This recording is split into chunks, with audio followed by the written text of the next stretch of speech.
লিখুন সিয়াম মাহমুদ। মেয়েটা এক পলক সিয়ামের দিকে তাকিয়ে নজর সরিয়ে নিল। সিয়ামের কণ্ঠ স্বর পেতে দিবা মুখ উঁচু করে কড়া চোখে চাইল। চোখের চাহনি বলে দিল, দাঁড়াও, লিখেছি তোমার নাম। ততক্ষণে সিয়াম এসে দাঁড়িয়েছে তাদের পাশে। দিবা মুখ ঘুরিয়ে নিয়ে মেয়েটাকে কিছু বলতে যাবে তার আগেই হাতের দিকে নজর পড়ল। স্পষ্ট ইংরেজি গোটা গোটা অক্ষরে সিয়ামের নামটা হাতের মধ্যে দেখতেই রাগে জ্বলে উঠল সে। দাঁতের দাঁত পিষে মেয়েটাকে উদ্দেশ্য করে বলল, ও বলো না, আর ওর নামটা লিখে ফেললেন? আশ্চর্য, আমার হাতে লিখেছেন, অথচ আমার অনুমতি নেওয়ার প্রয়োজন বোধ মনে করলেন না। মেয়েটা হতবাক, লজ্জিত, ছোট মুখ করে অসহায় নজরে দিবার পানে চেয়ে রইল। দিবার খারাপ লাগলো। দাঁতের দাঁত পিষে একবার সিয়ামের দিকে নজর দিল। সিয়াম যেন ব্যাপারটা কিছুই না এমন নিরুদ্বেগ মুখ করে তাকিয়ে রইল। মুখে তার দুষ্টমিষ্ট হাসি, সেটা দেখে আরও জ্বলে উঠল দিবা। বাম হাত দিয়ে ডান হাতের মধ্যে লেখাগুলো লেপটে মুছে দেওয়ার আগে সিয়াম কেমন উচ্ছল গলায় বলে উঠল, মুছে ফেলতে চাইছো? ফেলো, তবে মুছে ফেললে কি চিহ্ন যাবে? লেখা মুছে যাবে, তবে চিহ্ন যাবে না। বরং বারবার ওই লেপটানো জায়গায় নজর যাবে, আর মনে হবে ওখানে কার নাম লেখা আছে। তা না করে দারুণ একটা অ্যাডভাইস দেয়। দিবার প্রতি উত্তরের অপেক্ষা করল না সিয়াম। অপেক্ষা করলে হয়তো ভয়ঙ্কর কোনো গালি বা মন্দ কথা শুনতে হবে। তাই আগের ন্যায় কণ্ঠের উচ্ছলতা বজায় রেখে সহসা বলে গেল, বরং তোমার হাতের নিখুঁত ডিজাইনের ভিড়ে নামটাকে হারিয়ে যেতে দাও। মুছে ফেললে হাতের ডিজাইন নষ্টের সাথে সাথে এই খারাপ বড়টাকেও মনে পড়বে ঘন ঘন, যাকে তুমি মনেই করতে চাও না। দারুণ অ্যাডভাইস না? দূর হয়ে যাও আমার চোখের সামনে থেকে। তুমি বারবারই এরকম সাজানো গোছানো সব কিছু খারাপ এলোমেলো করে দিতে অভ্যস্ত। সিয়াম চলে গেল না, বরং রাগ ক্ষোভ নিয়ে দিবা উঠে চলে গেল। সেদিকে নির্বিকার তাকিয়ে রইল সিয়াম। দিবার কথায় বুকের কোথাও সূক্ষ্ম একটা ব্যথার টের পেল। হয়তো সেটা তার প্রাপ্য ব্যথা। তবে মনে মনে সে একটা কথা পরিকল্পনা সাজিয়েছে। নিবানের বিয়েটা মিটে গেলে পরিকল্পনা পাকাপোক্ত করবে। ততক্ষণে বউয়ের পিছনে একটু লেগে থাকুক। আর্টিস্ট মেয়েটা বুঝলো দুজন স্বামী স্ত্রী, তবে বনিবনা নেই দুজনের মধ্যে। এর জন্য ভাব ভালোবাসাও নেই।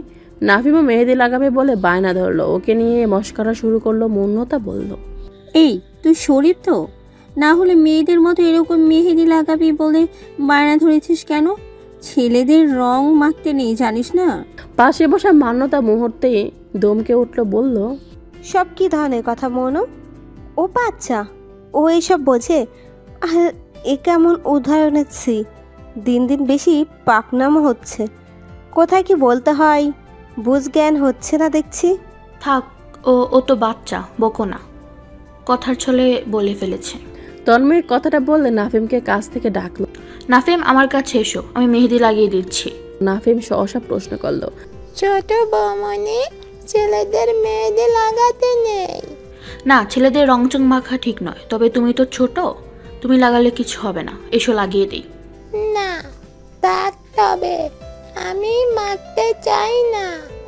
দেখে গিয়ে ফুলকলি রাতে কি আঁকছে, কেমন দেখাচ্ছে তার হাত দুটো। ছেলেটা সবার হাতের নিখুঁত ডিজাইন মেহেদি দেওয়া দেখে নিজেও মাখতে উৎসুক হয়েছে। তবে মনতাকে বকা খেতে দেখে মন কেমন মিয়ে গেল। সাথে ছেলেদের রং মাখা ঠিক নয় ব্যাপারটায় কেমন তার ছোট্ট পুরুষ মন সহজে মেনে নিতে বাধ্য হলো। উঠে চলে গেল নাফিম, সাথে মান্যতাও। তখনও মুখ ভার করে বসে আছে মৌনতা। বিধি আগে থেকে গৌরীর ওখানে বসা। সবাই চলে যেতেই তন্ময় মৌনতাকে একপাশে জড়িয়ে ধরেই বলল, মন খারাপ করে না ছোট ননদিনী, ওরকম বড়রা একটু আধটু বকবে, তাতে মন খারাপ করলে চলে না। চলো, আমাদের নতুন বইয়ের হাতে কি আঁকানো হলো দেখে আসি। মৌনতা উচ্ছল হেসে উঠে দাঁড়ালো। তন্ময় উঠে দাঁড়াতেই সেখানে এসে হাজির হলো ইভান। ইভানকে দেখে দুজনে ভ্রু কুঁচকে ফেললো। তাদের রিয়াকশন দেখে ইভান বলল, আমি চোর না ডাকাত? আমাকে দেখে ওরকম চোখ মুখ ছোট হয়ে গেল কেন তোমাদের? দুজনেই পরিহাসের স্বরে একসাথে বলে উঠল, তুমি খুব ভালো মানুষ তাই। মুহূর্তে ইভান হেলে গিয়ে তন্ময়ের কানের পাশে মুখ নিয়ে বলল, নয় বলছো? শিরশির করে উঠল তন্ময়ের শরীর। চোখ মুখের কুচকানো আকার যেন মুহূর্তে পাল্টে গেল। সেটা খেয়াল করে মৃদু এসে ইভান মৌনতাকে উদ্দেশ্য করে বলল, দেখি তো আচারা বেবি, কি ঘোড়ার ডিম এঁকেছিস হাতে? দাদা ভাই, বাড়িতে কত মানুষ, আর তুমি সেখানেও আমাকে উল্টা পাল্টা নামে ডাকছো। তুমি আমাকে উল্টা পাল্টা নামে ডাকবে না, বলে দিলাম। আমার কিন্তু খুব রাগ হয়। আমাদের আষাঢ়ে বেবির দেখি প্রেস্টিজ হয়েছে, ভাবার বিষয়। ভাবলাম মেয়ে বড় হয়ে গেছে, বিয়ে দিতে হবে। চিন্তা ভাবনা করিস না, তোর বড় আপুর আগে তোকে বিয়ে দেওয়া হবে। দাদা ভাই। দাঁতের দাঁত চেপে অতিষ্ঠ ভঙ্গিতে ডাক দিল মৌনতা। রাগে দুঃখে কি বলবে, খুঁজে না পেয়ে চলে গেল সে। মৌনতা চলে যেতে তন্ময় অধৈর্য গলায় বলল, তুমি ফালতু কথা জানো। উফ, প্রতিটা মানুষ তোমার কার্যকলাপে অতিষ্ঠ। তুমিও? আবারও সে একই ভঙ্গিতে প্রশ্ন, এবার যেন আরো কাছাকাছি ইভানের মুখ। হৃদযন্ত্র ছটফটিয়ে উঠল তন্ময়ের। ইভানের বলার ভঙ্গিমায় গায়ের লোমগুলো কেমন লজ্জায় নুয়ে না পড়ে। তটস্থ হলো, কি অবস্থা। নিজেকে ঠিক দেখাতে মিছে মিছে রাগ দেখিয়ে তন্ময় বলল, তুমি সাংঘাতিক অসভ্য। এটা আর নতুন কি? তবে তুমি যদি চাও আমি সেই অসভ্যতামিগুলো তোমার সাথে না করে অন্য কারোর সাথে করতে পারি, কি বলো? ব্রু নাচিয়ে শেষে কি বলো বলতে কড়া চোখে তন্ময় তাকালো। মানে চোখ দিয়ে শাসানো যাকে বলে। ইভান বেশ উপভোগ করলো। ফের তন্ময়কে আরো একটু খেপিয়ে তুলতে বলল, যাক বাবা, তুমি তোমার সাথেও অসভ্যতামি করতে দেবে না, আবার অন্য কারোর সাথেও না। তাহলে আমি পুরুষ যাব কোথায়? যেখানে খুশি যাও, তবে আগামী 1 সপ্তাহ যাবৎ যেন তোমাকে আমার ধারে পাশে না দেখি। দেখলে কি করবে? আদর নাকি অন্য কিছু চলবে? সে যাই হোক, কিছু একটা চললেই এই ইভানেরও চলবে। তবে কাল রাতের সময়গুলো স্মরণ করো। আমি 1 সপ্তাহ অনায়াসে এমনিতেই পার করে দিতে পারবো। তপ্ত রোদ গায়ে লাগার মতো ইভানের কথাগুলো শুনে কান মাথা ঝাঁঝা করে উঠল তন্ময়ের। তীব্র লজ্জায় চোখ মুখের দৃশ্য পাল্টে গেল। মৃদু লাল আভায় ছেয়ে গেল ফুলু ফুলু দুটো গাল। লজ্জা নিবারণে শক্ত হাতে ইভানকে তার থেকে সরিয়ে দিয়ে মিছে মিছে শাসানো গলায় বলল, তুমি আসলেই দিনকে দিন মাত্রাধিক অসভ্য হয়ে যাচ্ছ। আগামী 1 সপ্তাহ নয়, 1 মাসের জন্য তোমাকে আমার আশেপাশে না দেখি। ইভানকে আর কথা বলার সুযোগ না দিয়ে চলে গেল তন্ময়ী। মানুষপটে সত্যি ভেসে উঠল কালকে রাতের দৃশ্যময়। সামনে কেউ না থাকা সত্ত্বেও লজ্জায় যেন ভূত হলো ভিতরটা। হাঁসফাঁস করে উঠল নিজেই। ইভান ঠোঁটে হাসি ঝুলিয়ে তন্ময়ের যাওয়া দেখল। কাল হলুদের বেশের থেকেও আজ মেহেদির সাজে সবুজ শাড়ি গহনাতে মেয়েটাকে আরও সুন্দর, আরও মায়াবী লাগছে। সবুজ শাড়িতে সৌন্দর্য যেন তার হেসে খেলে লুটুপুটি খেয়ে বেড়াচ্ছে। কাল নিজেকে শত চেষ্টা করেও তন্ময়ের থেকে দূরে রাখতে পারেনি, আজ রাখবে কি করে? সেখানে বিবি আবার তাকে আদেশ জারি করে গিয়েছে 1 সপ্তাহ নয় 1 মাসও যেন তার আশেপাশে ঘেঁচতে না দেখা যায় তাকে। ইভান দুষ্টু হাসল। বিবি আদেশ জারি করলেই হলো নাকি? ইভানকে তো সে এখনো পুরোপুরি চিনে ওঠেনি, এবার অবশ্যই চিনে যাবে। ইভানের অসভ্যতামির পারদ ঠিক কত হাই লেভেলের বুঝেও যাবে। বিয়ে বাড়ি মানেই আমেজ, উল্লাস, সাজগোজ, হই হুল্লোড়, আনন্দ খুশির উৎসব। সকাল হতে পুরো বাড়িটা যেন সেরকম আমেজে ছেয়ে আছে। বাড়ির গৃহিণীদের হাতে গত 2 দিন রান্নার আয়োজন না থাকলেও নাস্তা পানির আয়োজনে হুলস্থুল ব্যস্ত তারা। বিশেষ করে নিহারিকা বেগমের যেন একদণ্ড কোথাও বসার বা জিরোনার ফুরসত নেই। সমান তালে মেহমানদের আবদার অনাবদারের ঝুড়ি ঝুড়ি আহ্লাদ মিটিয়ে চলেছেন শান্তনা রহমান আর রানী সাহেবাও। সাথে নিবানের মামিরাও হাতে হাতে কাজ এগিয়ে দেওয়ার প্রয়াস করছেন। তবে কোনো গল্পের আসরে বাস্তবগত মজে গেলে আর দেখা নেই তাদের। তা নিয়ে মাথা ব্যথা কোনো ক্ষোভ নেই। বাড়ির সুগৃহিণীদের যেখানে বাড়ির মানুষেরা মেহমান সেজে বসে আছে, সেখানে বাড়ির মেহমানরা টুকিটাকিও কাজে হাত লাগাক চান না নিহারিকা বেগম নিজেই। ব্যথা বেদনায় শারীরিক বিভিন্ন সমস্যা থাকলেও তিনি কাজে তৎপর। বাড়ির বড় গিন্নি, আবার নিজের ছেলের বিয়ে বলে কথা। বাড়ির পুরুষেরা বাহিরে, ক্যাটারিংয়ের লোকরা রান্নাবান্না সহ বিভিন্ন কাজে ব্যস্ত। সেখানের দেখা শোনায় মন্তস্থ তৎপর। সেখানেও অবাধ নাস্তা পানের ব্যবস্থায় নিয়োজিত থাকতে হচ্ছে। আর বাড়ির বড় গিন্নি হিসাবে সব দিকে খেয়াল রাখার দায় বলে উনি মনে করেন। কাজের এক ফাঁকে নিবানের ঘরে উকিয়ে দিলেন তিনি। ঘর আপাতত ফাঁকা, রুমে কেউ নেই। রুমে ঢুকলেন তিনি, শান্ত নীরব ঘরটা এক পলক অবলোকন করলেন। শৌখিনতার ছোঁয়ায় সবসময় পরিপাটি থাকা ঘরটা আজ এলোমেলো অবস্থা। নিবান থাকাকালীন এই অবস্থা হওয়ার কথা নয়। তবে কাল রাতে ত্রিনয় সহ নিবানের কয়েকজন বন্ধু থাকায় রুমের এমন এলোমেলো দশা। বুঝলেন নিহারিকা বেগম। তস্ত হাতে গুছিয়ে দিলেন ঘরটা। ফের এক পলক দেখলেন দুপুরের পর এ ঘরে বউ আসবে ওনার। এ আশা কতদিনের, সে আশা পূর্ণ হতে চলেছে। নিবান পূর্ণ করতে চলেছে। মনে মনে আনন্দ উপভোগ করলেন। ঘরটা গুছিয়ে যখন চলে যাবেন, ব্যালকনি থেকে নিবানের গলার আওয়াজ এলো, মা, কিছু বলতে এসেছিলে? চমকে ব্যালকনির দিকে চোখ গেল নিহারিকা বেগমের। সহসা বললেন, তুই ওইখানে? আমি এত সময় তোর রুমে, দেখলি না? দেখেনি নিবান। ব্যালকনিতে দাঁড়িয়ে লন এরিয়ায় নজর ছিল তার। সেখানে হলুদ মেহেন্দি বিগত দুদিনের আনুষ্ঠানিকতায় সকল সাজসজ্জ নষ্ট করে বিয়ে উপলক্ষে কাল রাত থেকে পুনরায় ইভেন্টের লোকজন সজ্জিত করেছে। কাজ সকাল সকাল কমপ্লিট হয়ে গেল। তারা বিশেষ তদারকিতে তৎপর হয়ে আছে। কোথাও কোনো কিছুর খামতি থেকে গেছে কিনা বা ঘাটতি আছে কিনা, সৌন্দর্য বর্ধনে ঠিকঠাক লাগছে কিনা। নিবানও যেন খেয়ালি নজরে সেটাই দেখছিল। যদিও ওখানে খেয়াল রাখার বিশেষ দায়িত্বে মামারা আছেন, তবুও কিসব মনে করে দেখছিল সে। হঠাৎ রুমের মধ্যে শব্দ পাওয়ায় মনে হলো রুমে কেউ এসেছে।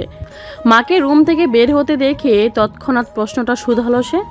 আমি খেয়াল করিনি তুমি কখন এসেছো। কথাগুলো বলতে বলতে রুমে ঢুকলো নিবান। মাকে টেনে নিয়ে বসালে বেডে। ফের মায়ের কোলে মাথা রেখে শুয়ে পড়ল। মায়ের হাতটা নিয়ে রাখলো মাথায়। নিহারিকা বেগম তৎপর হলেন ছেলের ঘন চুলে আঙ্গুল চালাতে। সময় নিয়ে বললেন, আজ কয়দিন তো বেশ ঘুমের ঘাটতি যাচ্ছে, মাথা ধরেছে নিশ্চয়ই। ওই একটু। কিছু সময় নীরবে কেটে গেল। নীরবতা কেটে নিবান শুধালো, বললে না তো কিছু বলবে বলে কি এসেছিলে? না, তেমন কিছু না।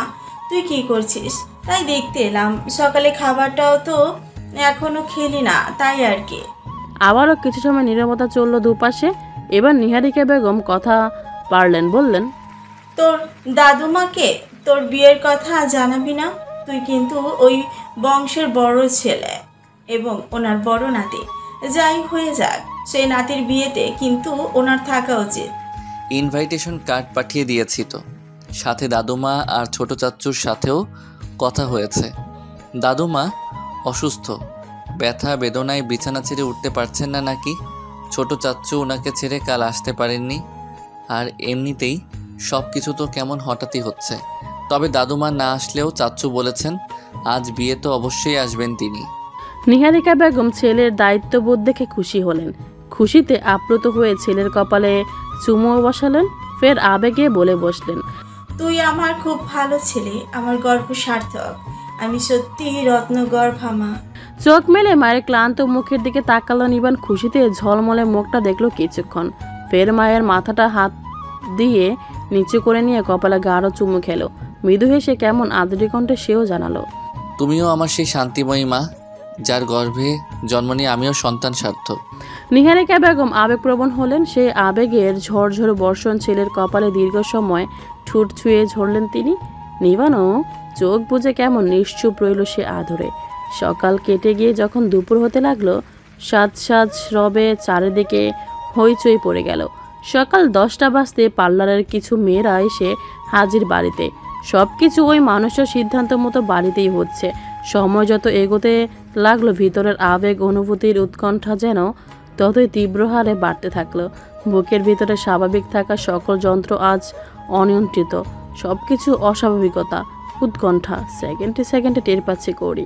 সমুদ্রের উত্থাল জ্বর বয়ে চলেছে যেন ভিতরে। সকাল থেকে আজ বিয়ের দিন কথাটা যতবার শুনছে ততবার সে ঝড়ের প্রখরতা যেন ভিতরে ভিতরে বেরিয়ে চলেছে। সে অস্বাভাবিক প্রখরতা চৌগুণ হারে গিয়ে টের পেল যখন পার্লার থেকে আগত দুজন মেয়ে তাকে সাজাতে বসালো। মান্যতার রুমে দরজা জানালা বন্ধ করে দিয়ে এসি ছেড়ে মেয়ে দুটো আধা ঘন্টা আগেই তাকে সাজাতে বসেছে। রুমে পার্লারের দুটো মেয়ে আর সে বাদে আপাতত কেউ নেই।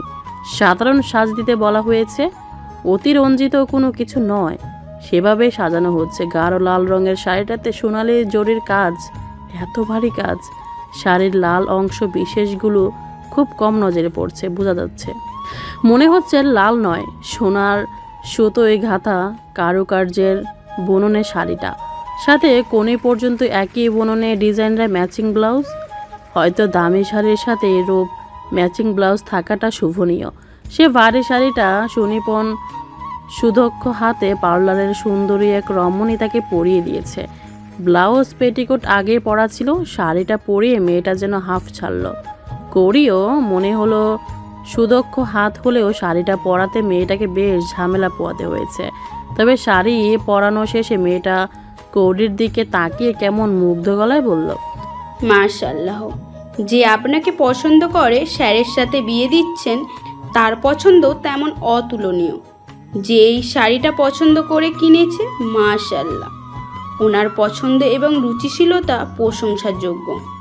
পাশে অ্যাসিস্ট করা মেয়েটাও কেমন হাস্যজল মুগ্ধ বদনে সে কথার সায় জানালো।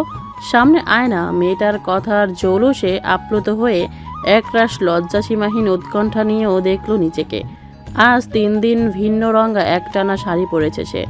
আগের 2 দিনও নিজেকে দেখে কেমন অন্যরকম মনে হয়েছিল, একটা আলাদা মানুষ, আলাদা রূপ, সৌন্দর্য। আজও তাই, কেমন যেন অন্যরকম, নিজেকে চেনা দেয়। অথচ এখনও মেকআপের প্রলেপে সাজানো হয়নি তাকে। গহনার বড় বড় বক্সগুলো ড্রেসিং টেবিলের উপরে থাকে থাকে রাখা। সব কিছু ওই মানুষের পছন্দ কেনা, সেও তো ওই মানুষটার একান্ত পছন্দ। শিহরণ দিয়ে উঠল শরীর, একে একে ছুঁয়ে যাবে ওই মানুষটার পছন্দনীয় সব কিছু তাকে। রন্ধ্রে রন্ধ্রে কেমন শীতল স্রোতের প্রবাহ ছুটে চলল। সেই শীতলতায় কাটা দিয়ে উঠল হাত পায়ের প্রত্যেকটা লোমকূপ। হঠাৎ নজর গেল টেবিলের উপরে রাখা নিজের ফোনটায়। কালকে বিকালের পর মানুষটা কেমন নিশ্চিহ্ন হয়ে গিয়েছিল। না মানুষটার দেখা পেয়েছে আর না কথা হয়েছে তাদের। কাল মানুষের কথাবার্তাগুলোও কেমন যেন অদ্ভুত অদ্ভুত লেগেছে কৌরির কাছে। এতে মানুষটাকেও কি হয়েছে জানে না কৌরি, কৌতূহল হলো জানার। তবে তার থেকেও বেশি মন আনচান করলো, ইচ্ছে জাগলো ওই মানুষটার সাথে একটু কথা বলার। কেন জানি না খুব ইচ্ছে জাগলো। ফোনটা হাতে নিল কৌরি। আশেপাশে কে আছে আর কাকে সে ফোন দিচ্ছে এ সংকোচ বোধ করলো না। দ্বিধাদ্বন্দ্ব ছাড়াই কল দিল কাঙ্ক্ষিত নম্বরে। খুব বেশি সময় নিল না ওপাশ থেকে কলটা তুলতে। 2বার রিং হতেই ওপাশ থেকে ফোনটা তুলল সে। চমৎকার মিষ্টি গলা শোধালো, কি হয়েছে কৌরি, এনি প্রবলেম? খুব স্বাভাবিক গলা, তবুও ধক ধক করে বাড়ল হৃদযন্ত্রের গতিবেগ। ভিতরে তার তাণ্ডব চলতে থাকলে উত্তর দিতে ভুলল না কৌরি। সংক্ষিপ্ত উত্তর দিল, নীরবতা চলল দুপাশে। নিবান কি বুঝলো না বুঝলো সে ছোট উত্তরে, তবে আর প্রশ্ন করল না। অমায়িক মিষ্টি কণ্ঠে জানালো, আমিও তো তোমার মতো রেডি হচ্ছি, তবে নো প্রবলেম, আমি লাইনে আছি। তুমি কানে ইয়ারফোন গুঁজে নিয়ে লাইনে থেকে রেডি হও। Thank you. কি আদরে মিষ্টি সে শব্দগুলোর স্বর। নিবান বিগলিত হলো, কণ্ঠের ভাঁজে আরও নমনীয়তা ঢেলে ফের শোধালো, হোয়াটসঅ্যাপে ভিডিও কল দেই? না। আচ্ছা ঠিক আছে, রেডি হও, তবে আমি লাইনে আছি। কৌরির কথা বলাতে পার্লারের মেয়ে দুটোকে বিশেষ একটা আগ্রহবোধ হতে দেখালো না। হবু বরের সাথে কথা বলা এ যেন এখন প্রচলন হয়ে দাঁড়িয়েছে। তাতে আবার বড় বড় ঐতিহ্যবাহী বিত্তশালী পরিবারের বিশেষগুলো তো আলাদাই। কৌরিকে কথা বলতে দেখে তন্মধ্যে পার্লারের মেয়েটা তাকে চেয়ারে বসতে ইশারা করলো। ফের কথা কন্টিনিউ করে যেতে লাগলো। কৌরিও তাই করলো। ইয়ারফোন গুজে কানে লাগিয়ে বসেও পড়লো। অদ্ভুত টান তৈরি হতে শুরু করেছে মানুষটার উপর তার। সেখানে দ্বিধা সংকোচ রাখছে না মন। লজ্জাগুলো কেমন ভুলিয়ে দিচ্ছে। পুরো 2 ঘন্টা ধরে সাজানো পার্লারের মেয়েটা। দীর্ঘ কালো চুলগুলো বাঁধতে গিয়ে তার সময় লেগেছে বেশি। শাড়ি পরানোর থেকেও তাকে ঝামেলা পোয়াতে হয়েছে চুলে। তবে শাড়ি পরা থেকে শুরু করে প্রত্যেকটা সাজে, চুল বাঁধায়, গহনা পরায় মেয়েটা প্রশংসা করে গেছে তার। আর ওপাশের মানুষটাও সে প্রশংসা শুনেছে নিশ্চুপে। এই 2 ঘন্টার ভুলেও ফোন কাটেনি তিনি।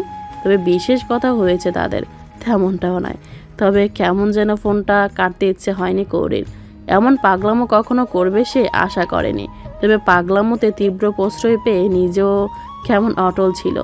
নিবান নামক সুতোর টানটা তাকে বেশ মায়াময় টানে আক্রোপ নিয়েছে।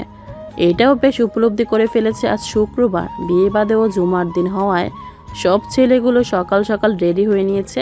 জুমার নামাজ বাদে বিয়ে পড়ানো হবে। গোসল সেরে নিজ নিজ সাজে প্রস্তুত সবাই। নিবানের রুমে এত সময় সে একা একা রেডি হলেও এবার সেখানে হাজির হলো ত্রিনয় আর ইভান। সাদার উপরে গোল্ডেন কারুকার্য শোভিত শেরওয়ানি আর পাজামাতে সত্যি বরবর লাগছে তাকে। শ্যাম গায়ে মানিয়েছে মাশাল্লাহ। সব সময়ের মতো চুলগুলো জেন্টেলম্যানস লুকের মতো পরিপাটি। বিয়ে উপলক্ষে চুলে কাট দেওয়া হয়েছে, তাই আজ যেন আরও পরিপাটি দেখাচ্ছে। খুব সাধারণ লোক, তবু অসাধারণ সুদর্শন দেখাচ্ছে।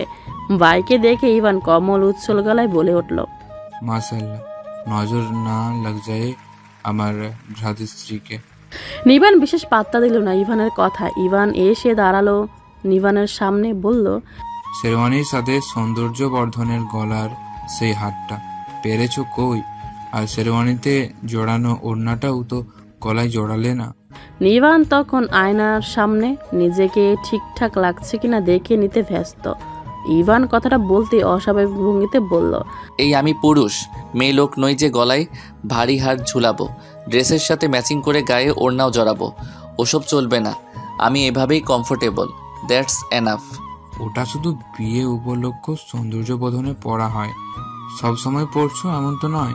তবে একটা দিনের সমস্যা কোথায়? একদিন হোক বা রোজ, সমস্যা আমার রুচিতে। আমার সৌন্দর্য বর্ধনের দরকার নেই, আমি এভাবেই ঠিক আছি। ওকে বলে ইভান অলস ভঙ্গিতে বসে পড়ল বেডে। এবার ইভানের সুরে সুর মিলিয়ে ত্রিনয় বলল, সব না হয় ঠিক আছে, তবে মাথায় পাগড়িটা পর, না হলে বর আর আমাদের মধ্যে পার্থক্য থাকলো কোথায়? কেমন একই রকম দেখতে, সাজ পোশাক লাগছে না? তাতে আমাকে আমার বউয়ের চিনে নিতে বিন্দুমাত্র অসুবিধা হবে না। চলো। আর নামাজটা তো আর পাগড়ি মাথায় দিয়ে হবে না, টুপিতেই নামাজ সারতে হবে, সুতরাং বিয়েটাও টুপিতেই সেরে নেব। চলো চলো। তারা দিল নিবান। এই ছেলেকে নিয়ে আর পড়া গেল না। বিড়বিড় করে বকে ত্রিনয় অলস ভঙ্গিতে বসে পড়ল ইভানের পাশে। ইভান এবার শুয়ে পড়ল। অদ্ভুত নজরে দেখছে সে নিভানকে। দামি এক সেট পাঞ্জাবি পাজামা, যদিও চুলের কাট শার্ট দিয়ে আজও মানুষটাকে হ্যান্ডসাম লাগছে, তবুও সেই জাঁকজমকপূর্ণ বর্বর লাগছে না। তবুও এভাবেই নাকি বিয়ে করতে যাবে। দেখ মানুষটা যে কি! ইভান ত্রিনয়কে লক্ষ্য করে নিবান বলল, আরে শুয়ে পড়লি কেন ইভান? নামাজের সময় চলে যাবে তো চল। অলরেডি 12:45 ওভার হয়ে গেছে। ত্রিনয়, তুই আবার বসলি কেন? ত্রিনয় কিছু বলল না। ইভান বলল, ভাবছি।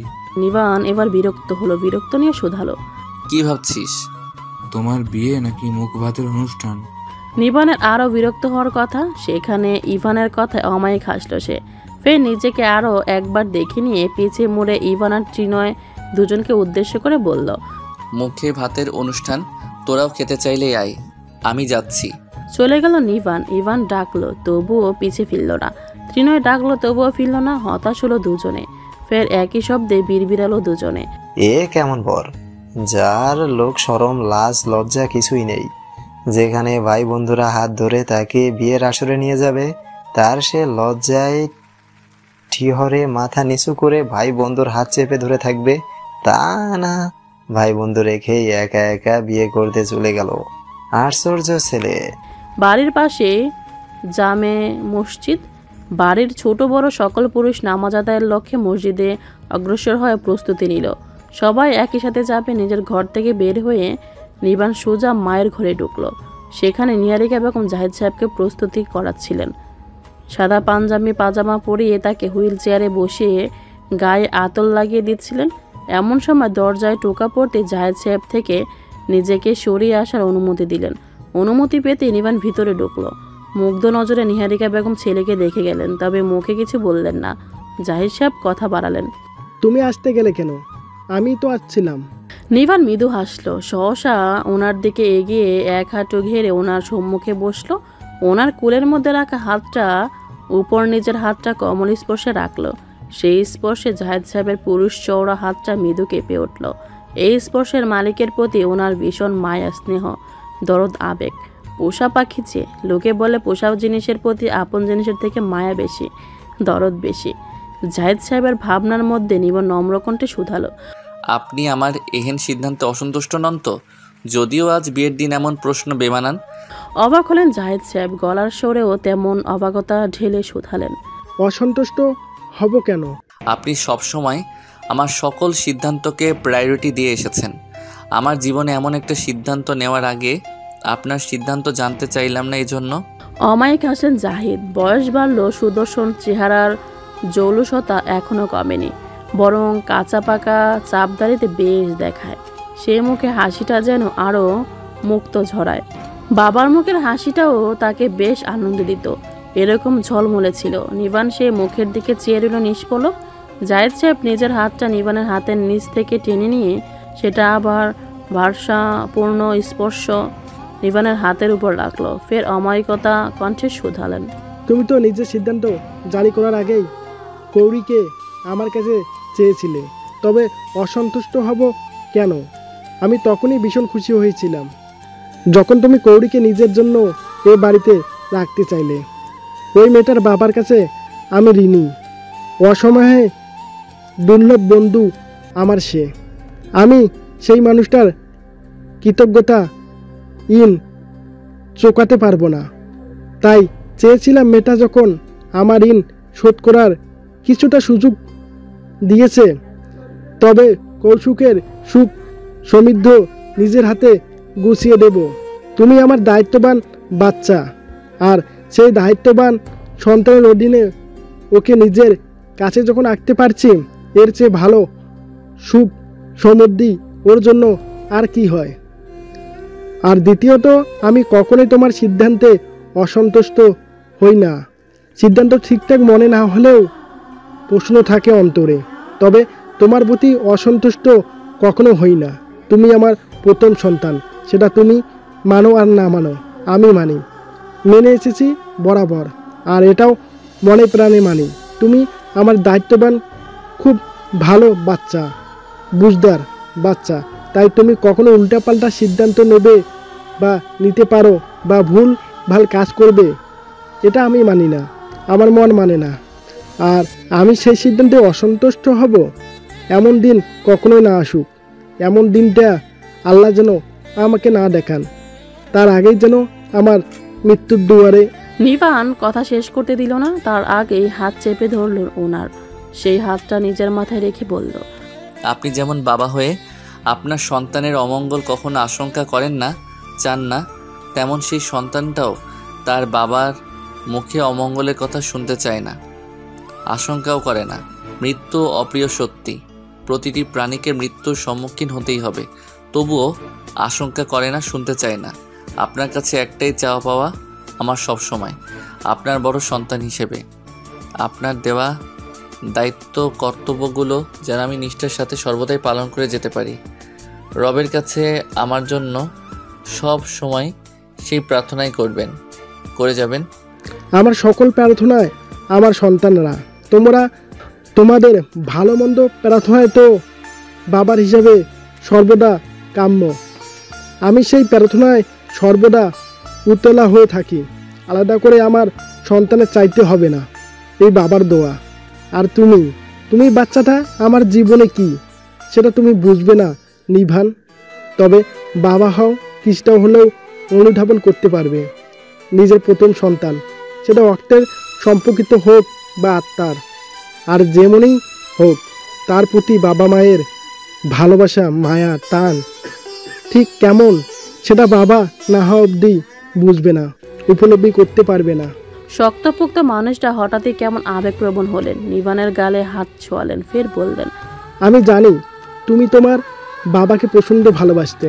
সেই বাবার ভালোবাসা ছাপিয়ে তাকে হারিয়ে দিতেও আর কাউকে বাবা বলা তোমার ছোট মন সায় দেয় না। তবুও তোমার বাবা ডাকটা আমাকে ক্ষুণ্ণ করে দেয়, কষ্ট দেয়, ব্যর্থতা জানান দেয়। মনে হয় আমি তোমার প্রতি যথাযথ দায়িত্ব পালন করতে পারিনি, সত্যি তো পারিনি। সাত্তান নিশিদের মতো তোমার ইচ্ছে আকাঙ্ক্ষা বিসর্জন করে আমার দায়িত্ব কর্তব্য সব তোমার উপর চাপিয়ে দিয়েছি। পাইনি সন্তানদের যথাযথ হক দিতে। সেখান থেকে ভাবলে মনে হয় তুমি বাবা ডাকো না, ভালোই করেছ, না হলে এই ডাক্তার ঋণ তো থেকে যেত আমার। ডাক্তার যথাযথ মূল্যেও না দিতে পারায় অপরাধবোধ নিয়ে বাঁচতে মরতে হতো আমাকে। নিবান নিশ্চুপ শুনল কথা, একটাও শব্দ উচ্চারণ করলো না, যেন ওনার ভিতরে জমা নিজস্ব কথা, নিজস্ব ব্যথাগুলো বের করে আনতে চাইল। তাতে যদি মনে শান্তি মেলে। নিহারিকা বেগম তখন বাবা ছেলে থেকে অদূরে দাঁড়িয়ে তাতে দাঁত চেপে কান্না আটকে চলেছেন। নিবান হুইল চেয়ারটা টেনে আরও ঘনিষ্ঠ হলো ওনার সাথে। নিজের গালে ছোঁয়ানো হাতটা নিয়ে বুকে চেপে ধরল। ফের নিজের শক্তপোক্ত খোলাসাটা ছেড়ে কেমন বাচ্চামো অবৎসরে বলতে থাকলো। বাবাকে আমি খুব ভালোবাসতাম, এত ভালোবাসতাম অতটুকু বয়সে বাবাকে হারিয়ে বুঝতে পারলাম আমার আর বাবার মতো ভালোবাসার মানুষ রইল না। মাকে জিজ্ঞেস করুন বাবা আমাকে মায়ের চেয়ে ভালোবাসতেন কি না। সেই বাবার জায়গায় কিছুতেই মন থেকে অন্য কাউকে মেনে নিতে পারিনি। আমার বাচ্চা মন থেকে মেনে নেয়নি। বাবা ছাড়া বাবা ডাকটাও কাউকে ডাকা আমার ওই ছোট্ট মনটাও কেন জানি সায় দেয়নি, দিতে চাইনি। আর যখন মনে সায় দিল তখন নিজের মধ্যে দ্বিধা কাজ করলো। বাবার মতো আদর যত্ন পাওয়া মানুষটাকে কিছুতেই আমার আর বাবা ডাকা হয়ে উঠল না। মন চাইলে অথচ মস্তিষ্কের বশীভূত আমি হতে পারলাম না। তবে আপনাকেও আমি ভীষণ ভালোবাসি। হয়তোবা ডাকটা ডেকে সেই ভালোবাসাটা জাহির করা হয়নি কখনো, তবুও ভালোবাসি, তবু প্রচণ্ড ভালোবাসি। আমার জন্য আপনার অপরাধবোধ ব্যতীত ধারণা ভুল। আপনি স্বার্থান্বেষী মানুষ নন, আর স্বার্থান্বেষী বাবা তো কখনো নন। আপনি খুব ভালো একজন বাবা, যে তার সন্তানদের বরাবর সমান প্রায়োরিটি দিয়ে এসেছে, তাদের হক সমানভাবে যথাযথ পালন করার চেষ্টা করেছে। আর কে বলেছে আপনি বাবা হিসেবে আমার যথাযথ দায়িত্ব পালন করেননি, করতে পারেননি? করেছেন। একজন বাবা হিসাবে যতটা দরকার ততটাই করেছেন। বড় সন্তান হিসেবে আমার প্রতি হয়তো একটু বেশিই করেছেন। ইভান ভুল বলে না, আপনার মায়ের মন থেকেও নজরে লাগা ভালোবাসাটা তো আমি অনুভব করি। হাসলো নিভান, ফের বলতে থাকলো। আর আমার স্বপ্ন ইচ্ছে বিসর্জন দিয়ে আপনার দায়িত্ব কর্তব্য কাঁধে নেওয়ার ব্যাপারটাকে আপনি আপনার স্বার্থপরতা ভেবে ব্যথিত হচ্ছেন কেন?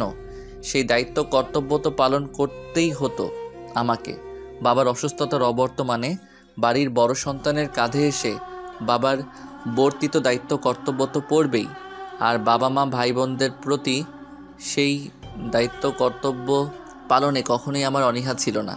সেখানে স্বপ্ন ইচ্ছেতে বিসর্জন দিতেই হতো। তাও তো আপনি চেষ্টা কম করেননি সেই স্বপ্নের পথে আমাকে এগিয়ে দিতে। আমি দায়িত্ব ছেড়ে এগোতে চাইনি। এখানে আপনার দোষ কোথায়? আপনার দোষ নেই তো। দোষী যদি হতে হয় দুজনেই। এবার গাল ভরে হাসলো নিবান, ফের চমৎকার কণ্ঠে বলল, দোষী তো আমরাই দুজনে, তাই না? হাসলেন জাহিদ সাহেব। ভিতরটা যেন নিবানের কথার যুক্তিতর্কে জুড়িয়ে গেল ওনার। নিবানের বুক থেকে হাতটা ছাড়িয়ে নিয়ে দু হাতের কুটুরিতে তার মুখটাও চেপে ধরলেন। মন শিহরণ দিয়ে উঠল। ফের মুখটা টেনে নিয়ে স্নেহপূর্ণ চুমু বসালেন নিবানের চওড়া কপালে। নিহারিকা বেগম আর দূরে দাঁড়িয়ে থাকতে পারলেন না, দুজনের পাশে এসে দাঁড়ালেন। একটু মুড়ে নিজেও নিবানের মাথায় আদর ছুঁয়ে দিলেন। ফের সরে গিয়ে চুপ করে দাঁড়ালেন। জায়েদ সাহেব কপাল থেকে ঠোঁট সরিয়ে নিবানের মুখের দিকে মায়াময় নজরে তাকিয়ে কণ্ঠে মাধুর্যতা ঢেলে বললেন, তুমি সুখী হও। বিনিময় নিবান শুধু অমায়িক হাসলো। জায়েদ সাহেব কিছু একটা ভেবে নিবানকে ডেকে উঠলেন। নিভান, বলুন। আমি জানি কৌরিকে তুমি খুব ভালো রাখবে। সেই ভরসা, বিশ্বাস, অগাধ তোমার প্রতি আমার। তুমিও ওর বাবা হয়ে দায়িত্ব পালনের খাতিরে বলছি, মেয়েটাকে ভালো রেখো নিভান। তোমার সর্বোচ্চ চেষ্টা রেখো মেয়েটাকে ভালো রাখতে। মাথা উপর নিচ নাড়িয়ে সম্মতি জানালো নিবান। ফের জাহেদ সাহেবের মাথায় টুপি পরিয়ে মায়ের থেকে বিদায় নিয়ে মসজিদে নামাজ পড়ার জন্য অগ্রসর হলো। নিচে হই হুল্লোড় পড়ে গেছে নামাজে যাবার। সবার গলার স্বর ছাড়িয়ে নাফিমার ঈশিতাপুর ছেলের ঐশ্বর্যময় কণ্ঠের বার্তা শোনা গেল। কখন যাব আমরা নামাজে? আর কখন হবে বিয়ে?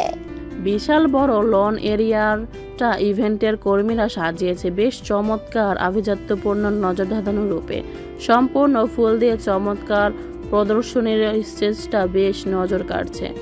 আর্টিফিশিয়াল দুধে সাদা আর গাঢ় লাল ফুলের কম্বিনেশনে সাজানো হয়েছে পুরো স্টেজের চারপাশটা। রঙিন কাপড় দিয়ে স্টেজের ছাদের সৌন্দর্য বর্ধনে ফুলের বিশাল বিশাল জারবাতি বানিয়ে ঝুলানো হয়েছে।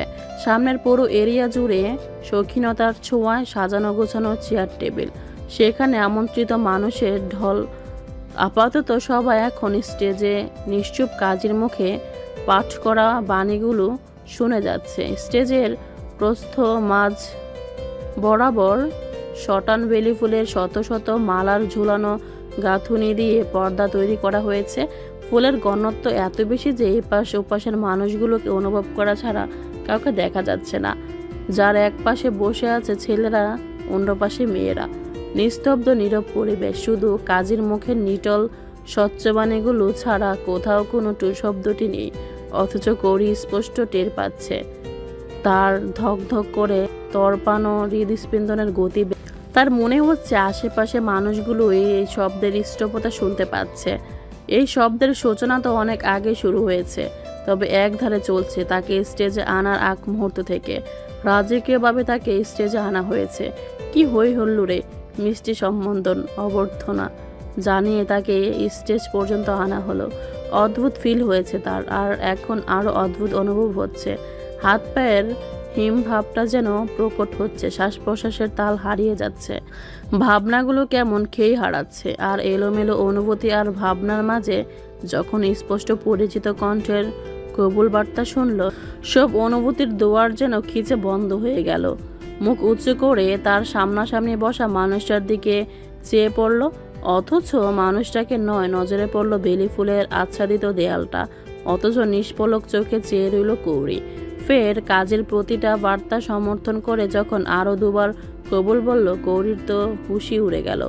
হাত পায়ে হিমভাবের সাথে সাথে মৃদু কম্পনও শুরু হলো। সেই মৃদু কম্পন তীব্র হলো যখন একত্রে উপাসের সবাই আলহামদুলিল্লাহ বাক্য বারবার আওড়াতে থাকলো। কাজী সাহেব সময় নিয়ে ফের আবারও একই বাণী আওড়াতে থাকলেন। মুখস্থ বাণীগুলো একের এক শব্দ তুলে চঞ্চল সরে আওড়ে চললেন। তবে কি এবার তার পালা? হুশ ফিরল কৌরির, তবে হাতে পায়ের শীতল ভাব, কাঁপুনি বিন্দুমাত্র কমল না, বরং বেড়েই গেল। দুপাশে বসা ঈশিতা মান্যতা স্পষ্ট টের পেল। তড়িৎ কৌরির হাতটা চেপে ধরে হাতের মুঠোয় নিল ঈশিতা। মৃদু হেসে চোখ দিয়ে আশ্বস্ত করল। অপর পাশ থেকে মান্যতা আলতো স্পর্শে জড়িয়ে নিল তাকে। তাতে কি কমলো তীব্র বেগে চলা হৃদযন্ত্রের উদ্র গতিবেগের শব্দ? কমলো কি হাতে পায়ের কাঁপুনি, শিরধারা বেয়ে চলা হিমশৈল ভাব? না, আরও তারা অস্থির করে তুলল কৌরিকে। সে অস্থির ভাব বাড়িয়ে দিয়ে ওপাশ থেকে কাজী সাহেব তার বাণী শেষ করে মুখ্য শব্দে এসে থামল। বলুন মা কবুল। কৌরি সব আবেগ অনুভূতি এবার যেন নিস্তব্ধ, শান্ত, নির্বাক হয়ে পড়ল। মুহূর্তে গলা শুকিয়ে এলো। এবার অদ্ভুত অনুভূতিতে বুকে খিল ধরে গেল। কিসব হচ্ছে এসব? উফ! স্বাভাবিক নিঃশ্বাস নিতেও যেন বুকে বিঁধে এলো। তিনটে বর্ণের একটা বাক্য আওড়াতে তাকে এমন অস্বাভাবিক করে কেন তুলছে? অথচ ওপাশে একটা মানুষ ঠায় মাথা নিচু করে অপেক্ষা করে আছে প্রিয় রমণীর মুখ থেকে কাঙ্ক্ষিত বর্ণগুলো শোনার। কি অধীর অবর্ণীয় অপেক্ষা! তবে সে অপেক্ষার তাড়াহুড়ো নেই। তার মনে হচ্ছে যত দেরি হয় হোক, যত সময় নেই নিক করি, তবুও তিন বর্ণের ওই শব্দটা বলা চাই, নিবানের হওয়া চাই তাকে। তবে নিবানের মতো ধৈর্য নিয়ে কাজী সাহেব বসে থাকতে পারলেন না। তিনি ফের মেলামি কণ্ঠে বার্তা জানালেন, বলুন মা কবুল। এবার ঈশিতা কৌরির হাত মৃদু ঝাঁকুনি দিল, যার অর্থ কবুল বলে দাও। চোখ দিয়েও ইশারা করলো। মান্যতা অন্য পাশ থেকে মৃদু সুরে বলল, কবুল বলে দাও কৌরি। কাছাকাছি বসা বিতিসহ একে একে ফিসফিসিয়ে সবাই বলতে থাকলো একই কথা। অথচ কৌরির শ্বাস কেমন রুদ্র হয়ে আসছে। সে রুদ্র শ্বাস গলায় আশেপাশে একবার তাকিয়ে মাথা নিচু করে মৃদুস্বরে বলে দিল কাঙ্ক্ষিত শব্দটা, কবুল। কাজী সাহেব ফের বলতে বললেন, বলুন আলহামদুলিল্লাহ, তাকে আমি কবুল করিলাম। আবার রুদ্রশ্বাস নিয়ে ফের কাজী সাহেবের বলা একই বাণী দুবার আওড়ালো। হয়ে গেল সে একান্ত ওই মানুষটার। ওপাশ এপাশ সব পাশ থেকে আলহামদুলিল্লাহ বার্তায় মুখরিত হলো পরিবেশ। এক পাল্লা হইচই পড়ল। করির তখন চোখ ফেটে কান্না এলো। কি কারণে কান্না এত পেল জানা নেই তার, তবে ঠোঁট ভেঙে সত্যি খুব কান্নারা উপচে আসতে চাইল। যা করি দাঁতে দাঁত চেপে আটকাতে চাইল, তবুও দুফোঁটা টপ টপ করে ঝরল। সেটা খেয়াল করে মান্যতা তাকে জড়িয়ে ধরল, মিষ্টি গলায় বলল, আমার বাচ্চা বৌমণিটা একদম না। পরপর সবাই জড়িয়ে ধরলো, আদর করলো, দোয়া করলো। ওপাশ থেকেও ওই মানুষটাকে জানানো কিছু অভ্যর্থনাও কানে এলো কৌরির। ফের সময় নিয়ে কাবিননামায় স্বাক্ষর হলো দুজনের। এরপর কাজী সাহেব মোনাজাত ধরলেন। মোনাজাতে মনোযোগী হলো সবাই। নতুন নবদম্পতির অদূর ভবিষ্যৎ, তাদের সুখের সংসার জীবন, প্রজন্ম নিয়ে বেশ কিছু সময় মোনাজাত রাখলেন কাজী সাহেব। ফের খেজুর বিতরণ করা হলো, সাথে মিষ্টি মুখ। দুপাশে সবাই তখন মিষ্টি মুখ করতে ব্যস্ত। নিবান ফুলের সমাহারে পর্দাটা একটু গোটালো। মুহূর্তেই বধূ বেশে পা মুড়িয়ে বসে থাকা চমৎকার একটা মায়াময় মুখ অবলোকন করলো, যাকে চেনা দায়। সোনালি কারুকার্যময় ভারী লাল বেনারসি গায়ে জড়ানো, সাথে ঘা ভর্তি বড় বড় গহনা, গলায় জড়ানো স্বর্ণের জড়ুয়া সেট, আলাদা করে একটা জুয়েলারি হারও, কানে বড় বড় ঝুমকো, নাকে নাকছাবি, ভারী ভারী চুড়িতে দুহাত পূর্ণ, মেহেদি রঙা হাতে যা দারুণ আকর্ষণীয়। মাথায় শীতি ঢেকে এসে কপালে পড়ে আছে জড়োয়া সেটের ডিজাইনের সেই টায়রাটা। মাথার চুল থেকে শুরু করে আজ মেয়েটার প্রতিটা অঙ্গ আকর্ষণীয় রূপে সেজেছে।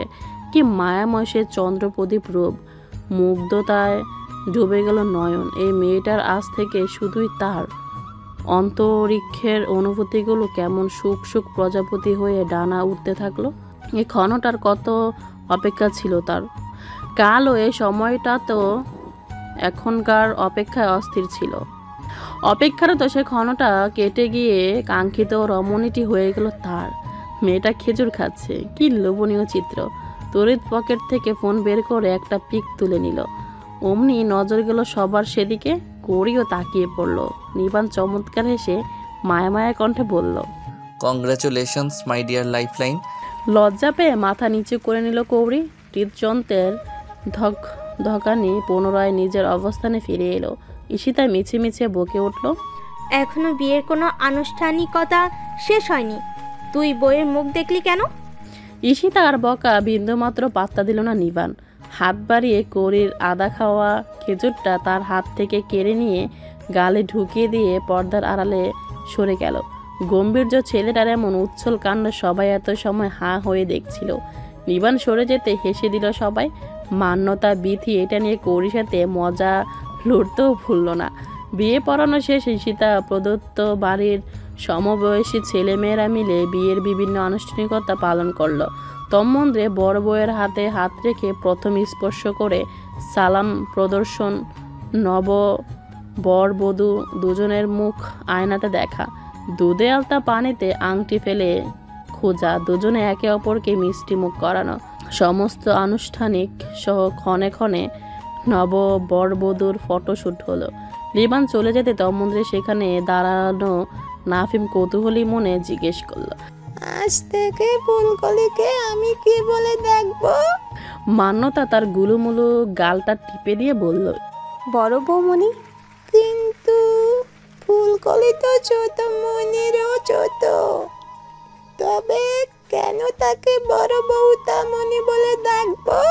ঈশিতা আদুরি কণ্ঠে বলল, কারণ ফুলকড়ি এখন তোমাদের বড় দাদা ভাইয়ের বউ, তাই। নাফিম বিস্ময় নিয়ে জিজ্ঞেস করলো, তুমি তবে দাদা ভাইয়ের বউ হয়েছো? গোল ফ্রেমের চশমাটা নাকের কাছে এসে ঠেকেছে নাফিমের, সেটা আলতো হাতে সেটা দিয়ে ঢেলে ঠিক করে দিল, দিয়ে বলল, এই যে একটু আগে কাগজে কলমে লিখিত পরিতভাবে তোমার দাদা ভাই তাকে বউ করে নিয়েছে, এটাই বিয়ে। আর আজ দাদা ভাই আর ফুলকৌড়ির বিয়ে ছিল না। ঈশিতা ব্রু নাচিয়ে জিজ্ঞেস করল, তবে ফুলকলি আমার বলো বৌমনি। সবাই হেসে দিল নাফিমের বাচ্চামো কথায়। ঈশিতা হেসে দিয়ে নরম স্পর্শে নাফিমের গাল চেপে ধরে বলল, এই তো নাফিম বুদ্ধিমান ছেলে। নাফিম কৌরির সামনে গিয়ে তার গালে হাত রেখে জিজ্ঞেস করলো, সত্যি তুমি আমার বড় বৌমনি ফুলকলি? কৌরি ঠোঁটে মৃদু হাসি ফুটিয়ে উপর নিচ মাথা নাড়ালো। ফের নাফিমকে কাছে টেনে নিজের সাথে জড়িয়ে নিয়ে বলল, সত্যি। অতি আনন্দে নাফিম চিল্লায়ে নিজেও কৌরিকে শক্ত করে জড়িয়ে ধরল।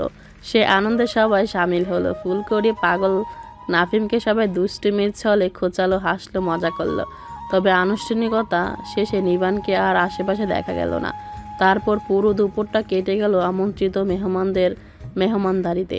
সেখানে দেখা গেল ব্যস্ত নিবানকে। মেহমানদারি আর নিজেদের খাবার শেষে পুনরায় হই হুল্লোড় দুষ্টুমি মজায় কেটে গেল পুরো বিকাল। ও আম্মু, দাদা ভাইয়ের থেকে আমরা বিয়ের কোনো এনামি পাইনি। ঘর সাজানোর জন্য যে এনামিটা নেব, দরজায় দাঁড়াবে কে? সেই ভয়ে তো দরজার সামনে দাঁড়াতেও পাচ্ছি না। ইস্যু আপু বড় বোন বলে সম্মানের খাতিরে দাঁড়াতে চাচ্ছে না। উনি ছাড়া আর কারোর সাহস আছে দাদাভাইয়ের সামনে দাঁড়ানোর? উনি যখন চাচ্ছেন না, তুমি একটু দাদা ভাইকে বলে আমাদের এনামির একটা ব্যবস্থা করে দাও না। বাড়িতে মেহমান যারা রয়েছেন সবাই আপাতত বিশ্রামে। রান্নাঘরে ব্যস্ত হাতে কাজ করছিলেন নিহারিকা বেগম, সাথে রানী সাহেবাও। এত সময় দল বেঁধে কীভাবে দাদাভাইয়ের কাছ থেকে বিয়ের এহনামি পাওয়া যায় সেই পরিকল্পনা করছিল। নিজেরা গিয়ে দরজার সামনে দাঁড়াবে, সেটা কখনো হওয়ার নয়। তাই অনেকেই বুঝিয়েছে কাজ হয়নি। নিরাশ মুখে মাকে ফাঁকা পেয়ে এবার দল বেঁধে এসেছে মাকে দিয়ে কিছু হয় কিনা তাই মানাতে। মান্যতার কথা শুনে চৌকিতে আর মুখের দিকে তাকালেন নিহারিকা বেগম। আশ্চর্য করে বললেন, মানে কি? এখন আমি ছেলের ফুলসজ্জার গেট ধরবো? ছি ছি ছি, তার কাছে এনামি চাইব? এই মেয়ে জ্ঞান বুদ্ধি কি সব লোপ পেয়েছে তোর? মা ওর আমি নাকি ছেলের ফুলসজ্জার এনামি চাইবো ছেলের কাছে? ও আল্লাহ, এই কেমন মেয়ে আমার! এই নির্বোধ মেয়েকে কোন বাড়িতে পাঠাবো আমি? মায়ের আজাহারিতেও আরও নিরাশায় ডুবে গেল মান্যতার মুখ, সাথে পাশে দাঁড়িয়ে থাকা মৌনতা। বিথি তন্ময়ী সকলের মুখ চুপসে গেল। বেশি চুপসে গেল তন্ময়ীর মুখটা। এমন আবদার সত্যি ঠিক হয়নি। মান্যতা ফের বলল, ছেলে তো কি হয়েছে, তুমি বলে দিলেই তো কাজটা হয়ে যাচ্ছে। মান্য, আমার এখান থেকে যা। কি কাণ্ড জ্ঞানহীন মেয়ে! বলে কি না ছেলে তো কি হয়েছে, এখন তোদের কাজ উদ্ধার করার জন্য আমি ছেলের কাছে নির্লজ্জ সাজব, বেহাইয়া হব? ও মাবুদ, এই মেয়ের বেশি বেশি বোধ বুদ্ধি দান করো। মায়ের দ্বারা নিজেদের স্বার্থ রক্ষা হবে না, এটা বোঝে মান্যতার কথা বাড়ালো না। সবাই মাথা নিচু করে নিরাশ মুখে ডাইনিং টেবিলে গিয়ে বসলো। ওখানে বসে ইভান চা খাচ্ছিল। ওদের দেখে ইভান পরিহাসের সুরে বলল, কলিজা চিত্র যখন এসব কাজের খেয়াল মনে নিয়ে আসতে হয় কেন? এনামি চাই, ফকির হয়েছে সবকটা। সবাই বেজার মুখে একবার তাকালো ইভানের দিকে, তবে তন্ময় তাকালো চোখ মুখ শক্ত করে। মান্যতা কিছুটা রাগান্বিত গলায় বলল, এখানে ফকিরে কি দেখলে তুই? এটা জাস্ট মজা করে পেতে চাচ্ছি আমরা। তন্ময়ের চোখ মুখ শক্ত করে রাখা দেখে ইভান দুষ্টু হাসলো। ফের বলল, আমি ব্যবস্থা করে দিতে পারি, তবে শর্ত আছে। তন্ময়ী বাদে উচ্ছ্বাসিত কয়েক জোড়া স্বর একত্রে বলে উঠল, কি সত্য? ইভানের মুখের দুষ্টু হাসি আরও চওড়া হলো। সেটা দেখে মনে মনে আশঙ্কাগ্রস্ত হলো তন্ময়ী, তবে চোখ মুখের হাবভাবে সেটা ফুটতে দিল না। তবে ফাজিল ছেলেটা যে তাকে নিয়েই মনে মনে কিছু একটা প্ল্যান করে চলেছে এটাই স্পষ্ট তার মুখের দুষ্টু মিষ্টি হাসির ঝলকানিতে বুঝলো। সত্যি সেটাই হলো। ইভান বলল, শর্ত শুধু তোর ছোট বউ মনি মানলেই চলবে, আর কাউকে মানতে হবে না। কারণ না শুনতে চেয়ে সবাই তন্ময়কে চেপে ধরলো ইভানের শর্ত মানতে। যেখানে তন্ময় ইভানের বউ, সেখানে নিশ্চয়ই কঠিন কোনো শর্ত ইভান তাকে দেবে না।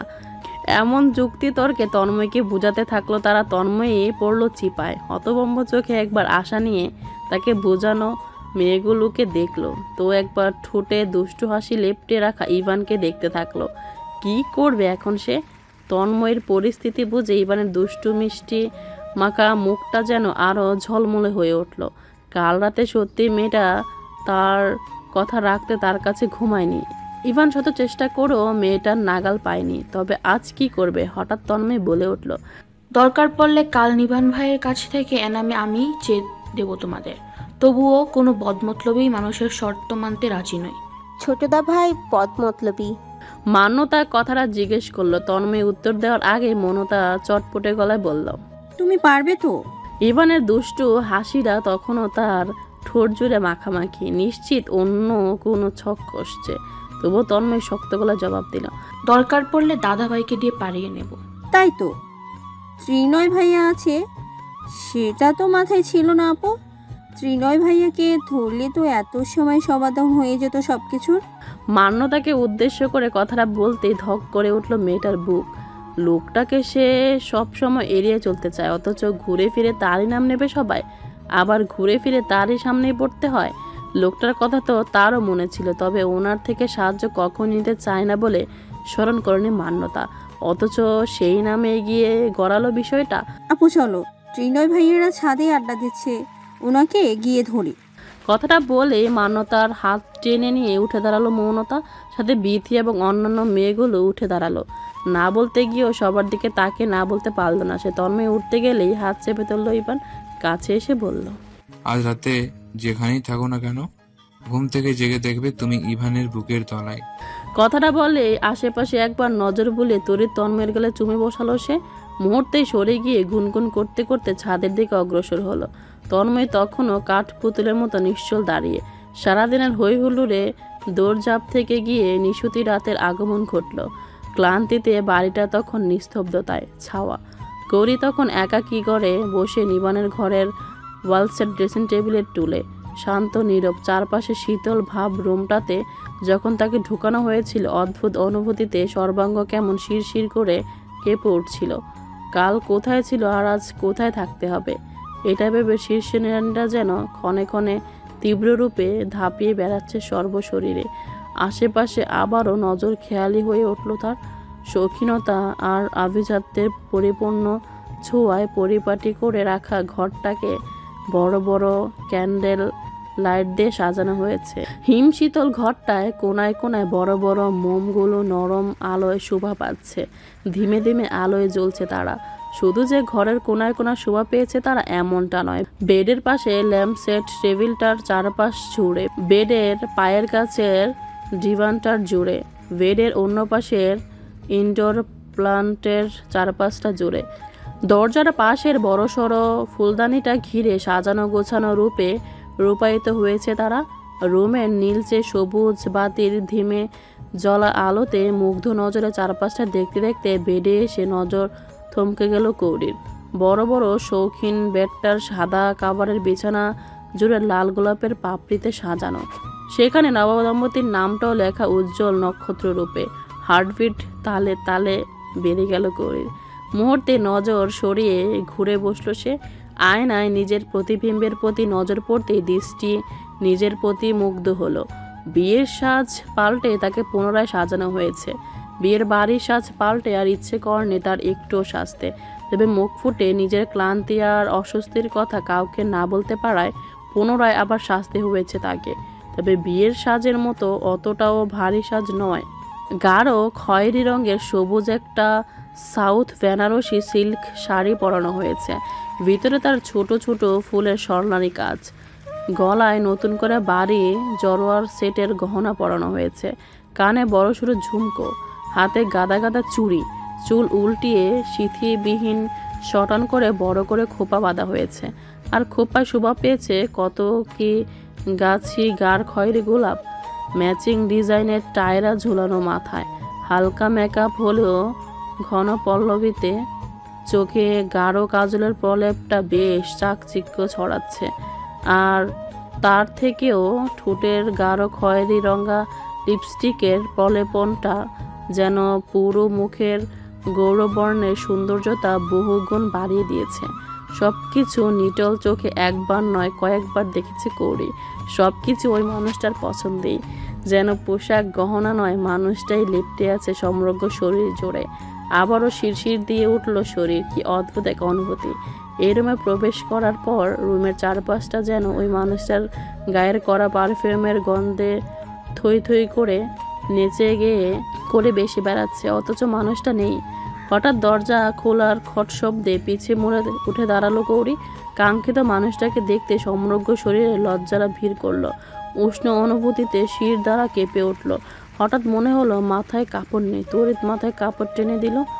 আট পরে পরা শাড়ি গহনার সাথে এটাই বুঝি বেমানান ছিল। মাথায় কাপড় ওঠাতেই পরিপূর্ণা নারী হুঁশ ফিরল নিবানের। মিষ্টি এসে চমৎকার করে সালাম জানালো। আসসালামু আলাইকুম রব্বাতুল বাইত। লজ্জায় ডুবে থাকা কৌরির কথা বলতে গিয়ে হঠাৎই টের পেল কাটা বেঁধে যাওয়ায় মতো গলায় ও কথাটা বেঁধে জড়িয়ে পড়ছে। তবুও জড়ানো গলায় সালামের উত্তর দেওয়ার চেষ্টা করলো। উত্তর পেতে অনুমতি প্রার্থনা চাইল স্বামী নামক পুরুষটি। ভিতরে আসবো? ভীষণ লজ্জা পেল কৌরি। নিজের ঘরে ঢুকতে তার কাছে অনুমতি চাইছে। বিষয়টা ভিতরে ভিতরে অস্থির করে তুলল তাকে। অবাধ্য অনুভূতিটা তাকে যেন তাল মিলিয়ে পাল্লা দিয়ে তাকে জর্জরিত করে তুলল। তবে ভুলেও কথা বলল না। মাথা উপর নিচ নাড়িয়ে শুধু সম্মতি জানালো। সম্মতি পেতে নিবান নৈশব্দে দরজা চেপে ধীরে ধীরে এগুলো কৌরির পারে। এতদিন শুনেছে বউ এক হাতে ঘুমটা টেনে বরের অপেক্ষায় বেডে বসে থাকে, অথচ তার বউটা ওখানে টুলে বসে কি করছে। ভাবনাটা গাঢ় রূপ নিতে পারল না তার সম্মোহনী দৃষ্টির জন্য, যে দৃষ্টি তার বউয়ের মোহমায়া রূপে সম্মোহিত হয়ে আটকে গেছে। কি বর্ণনাহীন অপরূপা লাগছে মেয়েটাকে। নির্বাণ যত কাছে আগাতে লাগলো কৌরির অবস্থা ততই নাজেল হতে শুরু করলো। দুপুরের শেরওয়ানি পাল্টে সাধারণ একটা সাদা পাজামা পাঞ্জাবি পরা, তার এলোমেলো অবিন্যস্ত চুল, ক্লান্ত মুখ, অথচ মুখে চমৎকার হাসি। করি মোহিত হলো। আমাদের একসাথে পথ চলার অভিনন্দন আমার অর্ধাঙ্গিনী। কি মহতি কণ্ঠস্বর। নিজের থেকে 2 আঙ্গুল দূরে দাঁড়িয়ে থাকা মানুষটাকে অপলক নজরে দেখলো কৌরি। সামনের মানুষটার অভিনন্দন অভ্যর্থনা যেন কানে ঢুকেও ঢুকলো না। সেটা বুঝে সামনের মানুষটা সুযোগ নিল। মাথা নুয়ে সদ্য হওয়া অর্ধাঙ্গিনীর কপালে নিজের কপাল ঠেকালো। শিউরে উঠল কৌরি, যেন বিদ্যুৎ স্পষ্ট হলো, তবে নড়তে ভুলে গেল, যেন চুম্বক হয়ে টেনে রেখেছে মানুষটা, অথচ কপালে কপাল রাখা ছাড়া তাকে মানুষটা কোনো রূপ ছুঁয়নি। প্রভু বুঝি নিজ হাতে ছুঁয়ে ছুঁয়ে খুব মনোযোগ দিয়ে আমাকে উপহার দেওয়ার জন্য তোমাকে গড়েছিলেন। কি অপরূপা গড়েছেন তোমাকে জানো তুমি? আমার শ্রেষ্ঠ ঐতিহ্য, সম্পত্তি, সুখ শান্তি বানিয়ে তোমায় উপহার দিয়েছেন আমাকে। জাজাকাল্লাহ। কৌরি চোখ বুজে নিল। উষ্ণতার জোয়ার বয়ে বেড়ালো রন্ধ্রে রন্ধ্রে। সে বুঝে থাকা চোখে গভীর ভালোবাসা ছুঁয়ে দিতে ইচ্ছে করলো নিবানের। আর সে গভীর ভালোবাসা তো ওই নির্দিষ্ট চোখে থেমে থাকবে না। তবে একটা কাজ না সেরে আপাতত নিজের অনুভূতির উষ্ণতায় ডুবাতে চাইছে না মেয়েটাকে। তবে গভীর নজরে অপলক মেয়েটাকে দেখতে থাকলো সে। একটা সময় মনে হলো না, বেশিক্ষণ এভাবে থাকলে নিজেকে আর ঠিক রাখা যাবে না। তখন ধীরে সুস্থে মুখ খুলল সে, বলল, ফ্রেশ হয়ে আসছি, ফের কথা বলছি, কেমন? চোখ বুজে কৌরি তরি করি মাথা মৃদু উপন্যাস নাড়ে সম্মতি জানালো। নিবান সরে গিয়ে ওয়াশরুমে ঢুকতে কৌরি বুকে হাত দিতে ঘন ঘন শ্বাস ফেলল। কি রুদ্রশ্বাস অনুভূতি। সময় নিয়ে বের হলো নিবান। গোসল ছেড়ে বের হয়েছে। একটু আগের ক্লান্তি তার চোখ মুখে দেখা যাচ্ছে না। সেখানে ভর করেছে সতেজরা স্নিগ্ধতা। মাথার চুলগুলো মুছতে মুছতে বের হয়েছে সে। ওয়াশরুমে ঢোকার আগে আরেক সেট সাদা পাঞ্জাবি নিয়ে ঢুকেছিল, আর সেটা পরে বের হয়েছে। করি বুঝলো না, এক রং মানুষের বারবার পরতে ভালো লাগে, অথচ মানুষটাকে সবসময় সাদা জিনিসই পরতে দেখে কৌরি। ওয়াশরুম থেকে বের হয়ে কৌরিকে বেডের এক কোণে পা ঝুলিয়ে বসে থাকতে দেখে নিবান বলল, আমার এশারের নামাজটা এখনো আদায় করা হয়নি। নামাজটা আদায় করে নিই। আর নানুমা বললেন আজ উপলক্ষে 2 রাকাত নফল নামাজ পড়ে আল্লাহর কাছে দোয়া প্রার্থনা করতে। কথাটা শেষ করতেই হঠাৎ কিছু মাথায় এলো। কৌরিকে উদ্দেশ্য করে শুধালো, তোমার পিরিয়ড বন্ধ হয়েছে? লজ্জায় খিচে এলো ভেতরটা। মাথা নিচু করে নিল কৌরি। ওষুধের প্রভাবে আজ সকাল থেকে পিরিয়ড বন্ধ, তবুও সংশয় আছে। তবে কি এসব বলা যায়? আর কি বা বলবে সে? মাথা নিচু রেখে কোনো মতে মাথা এদিক ওদিকে নাড়িয়ে না জানালো। সেটা খেয়াল করে নিবান বলল, সমস্যা নেই, আজ আমি একা পড়ি। যেদিন তুমি সুস্থ হবে সেদিন না হয় দুজনে একসাথে আবার পড়ে নেব। করি তড়িৎ মাথা উঁচু করলো। নিবান অমায়িকে সে চোখ দিয়ে আশ্বাস জানালো। ফের করির কোলের মধ্যে মাথা মুছতে থাকা তোয়ালেটা আলতো হাতে ছুঁয়ে দিয়ে বলল, আমি নামাজ সেরে নেই, তার মধ্যে তুমি ফ্রেশ হয়ে কমফোর্টেবল কিছু পরে নাও। তোমার সব কিছু এই রুমে আছে, সব তোমার। সালোয়ার কামিজও পরতে পারো। আমাদের এক জায়গায় যেতে হবে, এই বেশে তোমাকে সেখানে নিয়ে যাওয়া ঠিক হবে না। প্রশ্ন জাগলো মনে, তবে প্রশ্ন করলো না কৌরি। নিবানকে সম্মতি জানিয়ে উঠে দাঁড়ালো সে। নিবানও সরে গিয়ে নামাজে দাঁড়ালো। ওয়াশরুমে ঢোকার আগে প্রথমে গহনাগুলো খুলে নিল কৌরি। এ রুমের কোথায় তার কি রাখা আছে সে জানে না, কিছু খুঁজতেও গেল না সে। মান্যতারা যখন এ রুমে তাকে রেখে গিয়েছিল তখন সাথে করে তার প্রয়োজনীয় জিনিসপত্র একটা ট্রলি সমেত রেখে গিয়েছিল। সেখান থেকে সুতি একটা 3 পিস বের করে নিয়ে ওয়াশরুমে ঢুকলো। সব কিছু পরিষ্কার করে বের হতে তার বেশ সময় লাগলো, তবে চুলগুলো কিছুতে একা খুলতে পারলো না। ওয়াশরুম থেকে বের হতে দেখলো নিবান এখনো নামাজের বিছানায় বসে। কৌরি কেমন অসহায় নজরে তার দিকে তাকালো। সেটা খেয়াল করে উঠে দাঁড়ালো নিবান। কাছে গিয়ে জিজ্ঞেস করলো, কি হয়েছে? খোপাটা খুলতে পারছি না। নিবানের বুঝতে সময় লাগে না, তবে কৌরি আঙ্গুল উঁচু করে দেখাতেই বুঝলো সে। কৌরির হাতটা ধরে ড্রেসিং টেবিলের সামনে দাঁড় করিয়ে সমস্ত মনোযোগে ফুল এঁটে থাকা খোপায় দিয়ে ফুলগুলো খুলতে থাকলো সে। একটা খোপা করতে আর তাতে ফুল দিয়ে সৌন্দর্য বর্ধনে কত ক্লিপ যে এঁকেছে বলা মুশকিল। নিবান ধৈর্য নিয়ে তা খুলতে চেষ্টা করলো, আর আয়নায় কৌরি দেখে গেল তাকে। বেশ সময় লাগলো খোপাটা খুলতে। সময় নিয়ে এক সময় সফল হলো। চমৎকার হেসে বলল, হয়ে গেছে। নিবান সরে গিয়ে নামাজের বিছানা উঠাতে ব্যস্ত হলো। কৌরি তার মধ্যে চুলগুলো আছড়ে নেওয়ার ব্যবস্থা করলো। তবে দীঘল চুলগুলো যে অবস্থা, 2-5 মিনিটে আছড়ানো কাজ ছেড়ে নিতে পারবে বলে মনে হয় না তার। আর কেমন হাত পা সহজভাবে নাড়াতেও তার অস্বস্তি হচ্ছে। তাই উপর কোনো মতে আছড়িয়ে ওড়না মাথায় দিয়ে দিল। তার মধ্যে নিবান রেডি হয়ে নিয়ে বলল,